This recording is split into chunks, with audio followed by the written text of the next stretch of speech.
یہ جو رمضان المبارک کا آخری عشرہ ہوتا ہے نا، یہ بڑا قیمتی ہے۔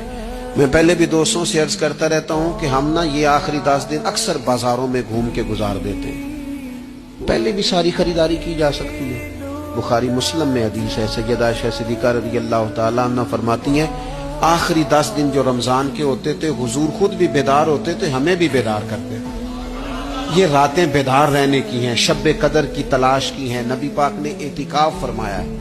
کوشش کریں، جو تو اعتکاف بیٹھ رہے ہیں وہ تو بڑے باعث مبارکباد ہیں، جو نہیں بھی نہ بیٹھ رہے وہ بھی اپنے اپنے علاقے کی مساجد میں کوشش کریں، 1 رات مل جائے، 2 مل جائیں، 4 مل جائیں، جتنا اضافی ٹائم ملے آخری 10 دنوں میں وہ مسجد میں گزاریں۔ زیادہ سے زیادہ وقت قرآن پاک پڑھیں، استغفار پڑھیں، درود پاک پڑھیں، یہ 3 ہی وظیفے ان کے ساتھ، اور رات کا وقت کوشش کریں قیام میں گزرے، نوافل میں۔